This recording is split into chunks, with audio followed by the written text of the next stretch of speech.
بسا اوقات بہت سی محنتوں کا نتیجہ انسان دیکھتا ہے کہ ضائع چلا گیا. میں نے 10 سال محنت کی، حاصل کوئی نہیں نکلا. یہ ثمرات کیا ہیں؟ محنتوں کے ثمرات کا ضیاع. کوشش آپ نے کی، قسمت کی خوبی دیکھی ہے، ٹوٹی کہاں کمن، 2-4 ہاتھ جب کے لبے بام رہ گئے. Be prepared. ایک شاعر کے یہ اشعار ہیں، وہ کمیونسٹ تھا، میں نام بھی نہیں لیتا، لیکن یہ کہ یہ اسی انقلابی، چونکہ ان کا بھی ایک انقلابی نظریہ ہے، انقلابی عمل میں یہ سارے مراحل آتے ہیں. کوئی سیٹ بیک آیا، فرض کیجئے کوئی ناکامی ہو گئی، تو اپنے ساتھیوں کو دل بندھانے کے لیے یہ فصل امیدوں کی ہمدم اس بار بھی غارت جائے گی، سب محنت صبحوں شاموں کی اب کے بھی اکارت جائے گی. میرے نبی کے ثمرات کا جو لفظ یہاں آیا ہے، وَنَقْصٍ مِّنَ الْأَمْوَالِ وَالْأَنفُسِ وَالثَّمَرَاتِ، سب محنت صبحوں شاموں کی اب کے بھی اکارت جائے گی. دھرتی کے کونوں کھدروں میں پھر اپنے لہو کی کھاد بھرو، پھر مٹی سینچو اشکوں سے، پھر اگلی رت کی فکر کرو، پھر اگلی رت کی فکر کرو، جب پھر ایک بار اجڑنا ہے. ایک فصل پکی تو بھر پایا، تب تک تو یہی کچھ کرنا ہے. ایک مقصد ہے سامنے، انقلاب برپا کرنا ہے. ایک کوشش ناکام ہو جائے کوئی پرواہ نہیں، نیکسٹ. پھر تیار رہو ناکامی کے لیے. ایسا نہ ہو جو انگریزی میں کہتے ہیں hope for the best but be prepared for the worst. ایسا نہ ہو کہ دوسری مرتبہ ناکام ہو کے بددل ہو جاؤ، تمہاری ہمتیں جواب دے جائیں. نہیں، پہلے سے تیار رہو کہ دوسری مرتبہ بھی ناکامی آئے تو آئے، لیکن جب تک کہ کامیابی حاصل نہیں ہوتی ہمیں یہ کام کیے چلے جائیں.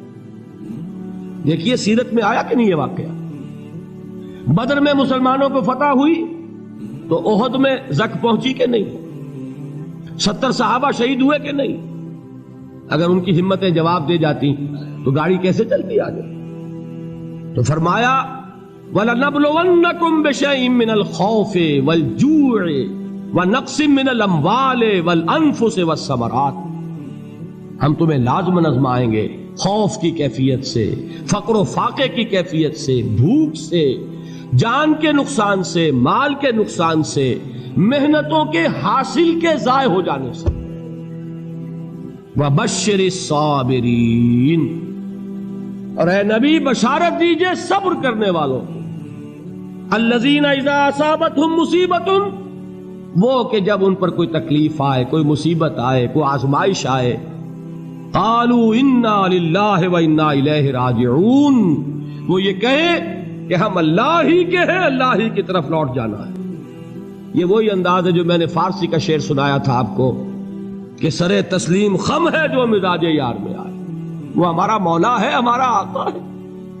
اگر اسے یہی منظور ہے تو ہمیں بھی یہی منظور ہے. میں نے تسلیم و رضا کی بات کی تھی نا، آپ کو کچھ شعر سنائے تھے. ایک شعر اور سنیے، اور یہ کس کا ہے؟ محمد علی جوہر کا. ایک مرتبہ جیل گئے، ان کی ایک بیٹی جوان بیمار ہوئی، فوت ہو گئی.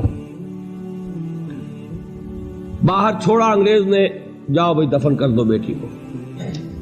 دوسری مرتبہ جیل گئے، دوسری جوان بیٹی اسی مرض میں مبتلا ہوئی. اب یہ جیل میں ہے، خبر پہنچی کہ دوسری بیٹی کے اوپر بھی اسی مرض کا حملہ ہوا ہے. ایک نظم لکھی ہے جس کا آخری شعر یہ ہے، تیری صحت ہمیں منظور ہے لیکن اس کو نہیں منظور تو پھر ہم کو بھی منظور نہیں. یہ ہے، جب تک یہ کیفیت نہ ہو اس میدان میں آدمی ثابت قدم نہیں رہ سکتا کہ میرے رب کو اگر یہ منظور ہے تو یہی مجھے منظور ہے، اور تیری صحت ہمیں چاہیے تو ضرور، لیکن ہمارے رب کو منظور نہیں تو ہمیں بھی منظور. راضی برضائے رب. وَبَشِّرِ الصَّابِرِينَ الَّذِينَ إِذَا أَصَابَتْهُمْ مُصِيبَةٌ قَالُوا إِنَّا لِلَّهِ وَإِنَّا إِلَيْهِ رَاجِعُونَ. نہ شود نصیب دشمن کے شود ہلاک تیغت، سرے دوستاں سلامت کے تو خنجر آزمائے. اولئک علیہم صلوات من ربہم ورحمہ، یہی ہے وہ لوگ جن پر ان کے رب کی طرف سے عنایتیں ہیں اور رحمتیں ہیں. وَأُولَئِكَ هُمُ الْمُهْتَدُونَ، اور یہی ہے وہ لوگ جو کامیاب ہونے والے ہیں، ہدایت پانے والے، ہدایت یافتہ. اسی سورہ بقرہ میں ذرا آگے چل کر، یہ تو ہے 20واں رکوع، 19واں رکوع 21ویں رکوع کی پہلی آیت ہے لیس البر ان تولوا وجوہکم قبل المشرق والمغرب ولکن البر من آمن باللہ والیوم الآخر والملائکۃ والکتاب والنبیین وآتى المال على حبه ذوي القربى واليتامى والمساكين وابن السبيل والسائلين وفي الرقاب وأقام الصلاة وآتى الزكاة والموفون بعهدهم إذا عاهدوا والصابرين في البأساء والضراء وحين البأس. اب یہ آیت جو ہے سورۃ العصر میں جو مضامین آئے تھے سارے اس میں موجود ہیں. وہاں ایمان کا لفظ آیا، یہاں 5 ایمانیات کی تفصیل آ گئی، اعمال کی تفصیل آئی، اور آخری بات وہاں کیا ہے وَتَوَاصَوْا بِالصَّبْرِ، اور یہاں کیا ہے وَالصَّابِرِينَ فِي الْبَأْسَاءِ وَالضَّرَّاءِ وَحِينَ الْبَأْسِ، اور صبر کرنے والے. اصل نیکی ان کی ہے جو صبر کریں، کس میں؟ جنگ کے وقت. ذرائے بأسائے، بأسا کہتے ہیں فقر اور فاقہ. واحد آئے گا باس تو اس کے معنی جنگ، اور باسا جمع میں آئے گا تو فاقہ فقر بھوک. اور ذرائع جسمانی تکلیف، ضرر جسمانی تکلیفوں میں صبر کرنے والے، فقر اور فاقے میں صبر کرنے والے، اور جنگ کے وقت صبر کرنے والے. اولئک الذین صدقوا واولئک هم المتقون.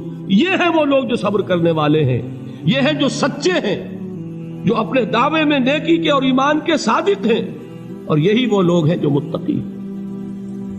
اگلی سورت ہے سورہ آل عمران، اس میں 2 لفظ آئے ہیں آخری آیت، یا ایھا الذین آمنوا اصبروا وصابروا ورابطوا واتقوا اللہ لعلکم تفلحون.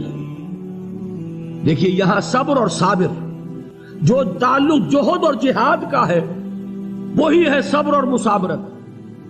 صبر ایک طرفہ عمل ہے، آپ جھیل رہے ہیں، برداشت کر رہے ہیں. صبر علی المعصیہ، صبر علی الطاعہ، صبر علی الابتلاء، یہ سب کیا ہے؟ صبر. اور مصابرت کیا ہے؟ صبر کا صبر سے مقابلہ. یہ سورہ آل عمران اب وقت نہیں ہے، میں آپ کو سناتا اللہ تعالیٰ نے کیسے کیسے مسلمانوں سے کہا، مسلمانوں تمہیں زک پہنچی ہے تو انہیں بھی تو پہنچی تھی. ان کے 70 نہیں مارے گئے تھے بدر میں؟ ان کے حوصلے جو ہیں وہ تو پست نہیں ہوئے، وہ اگلے سال آ گئے تم پر چڑھائی کر کے. تم کیوں اتنا برا مان رہے ہو؟ تمہارے دل اتنے زخمی کیوں ہو گئے؟ تمہیں تکلیف پہنچتی ہے تو انہیں بھی پہنچتی ہے. اپنی غیرت جو ہے ہمیں ذرا اس کا جائزہ لینا چاہیے. لوگ باطل نظریات کے لیے کتنی قربانیاں دے رہے ہیں، لوگ باطل چیزوں کے فروغ کے لیے کتنی محنتیں کر رہے ہیں. جیسا کہ میں نے ابھی کہا تھا، اسی غیرت کو چیلنج کرنے کے لیے، ذرا آپ کی حمیت دینی کو جوش دلانے کے لیے، قادیانی نوجوان کتنی تعداد میں اپنے آپ کو دین کے لیے وقف کرتا ہے، اور آپ کتنے نوجوان ہیں جو اپنے آپ کو دین کے لیے وقف کرتے ہیں، اور ہوں وہ کھاتے پیتے گھرانوں کے لوگ. یہ نہیں ہے کہ اگر کوئی اور کام نہیں کر سکتا تو پھر یہ ہے کہ وہ دین کے کام میں لگ جائے. باصلاحیت لوگ، کھاتے پیتے لوگ، ذہنی استعداد رکھنے والے لوگ، اونچے گھرانوں کے لوگ، وہ وقف کریں اپنے آپ کو دین کے لیے. اس کے بغیر کیسے باہر آ جائے گی، کیسے رونق آ جائے گی؟ تو دنیا میں باطل نظریات والے جو ہیں، یہ بات کہی گئی ہے، مسلمانوں تم اگر توحید کے لیے لڑ رہے ہو، دیکھتے نہیں ابو جہل کو، اس نے گردن کٹوائی ہے شرک کے لیے، شرک کے لیے گردن کٹوائے، اور تم توحید کے لیے گردن کٹوانے کو تیار نہ ہو. اس نے گردن کٹوائی کہ نہیں کٹوائی؟ اور کس طرح کٹوائی ہے؟ کیونکہ بڑا متکبر قسم کا، فرعون قسم کا شخص تھا. جب گردن کاٹنے لگے تو کہتا ہے ذرا نیچے سے کاٹنا، تاکہ جب تم نیزے کے اوپر چڑھاؤ میرے سر کو تو اونچا نظر آئے، معلوم ہو سردار کا سر. وہ بدبخت مرتے ہوئے بھی جو اس کی کیفیت تھی نا، اس کو ذہن میں رکھیے. تو یہ اس لوگوں نے قربانیاں دی، جانے دی. تو فرمایا اگر تم ان سے زیادہ قربانی نہیں دو گے، جو نوٹ کر لیجئے اس کو، مجرد اگر حق کو غالب کرنا اللہ کے ذمے ہو تو آنے واحد میں غالب کر دے گا، تمہیں تکلیف ہی دینے کی ضرورت نہیں. سمجھ رہے؟ کیا اللہ کے مقابلے میں کوئی باطل کی طاقت ٹھہر سکتی ہے؟ یہ تمہارے ایمان کا امتحان ہے، یہ تمہارے خلوص کی آزمائش ہے، یہ تمہارے امتحان کا ثبوت درکار ہے کہ اللہ تعالیٰ دیکھنا چاہتا ہے تم اس کے لیے اپنی جانیں قربان کرنے کو تیار ہو کہ نہیں، تم اس کے لیے تن من دھن لگانے کو تیار ہو کہ نہیں۔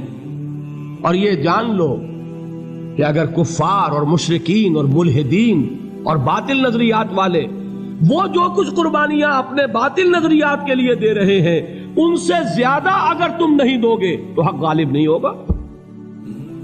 انہوں نے جو صبر کیا ہے اپنے باطل نظریات پر، اگر تم اس سے زیادہ صبر کا ثبوت نہیں دو گے اپنے اس حق پر تو حق غالب نہیں ہوگا۔ اس لیے فرمایا یا ایھا الذین آمنوا اصبروا وصابروا، نہ صرف یہ کہ صبر کرو بلکہ صبر میں اپنے دشمنوں سے آگے نکلو، ان کے صبر سے بڑھ کر صبر کرو۔ ورابطوا، مرابطہ کہتے ہیں چوکس رہنا، ہوشیار، پہرا دو، ایسا نہ ہو کہ دشمن جو ہے غفلت میں تمہارے اوپر کوئی حملہ جو ہے کر بیٹھے۔ واتقوا اللہ، اور اللہ کا تقوی اختیار کرو، لعلکم تفلحون، تاکہ تم فلاح پاؤ۔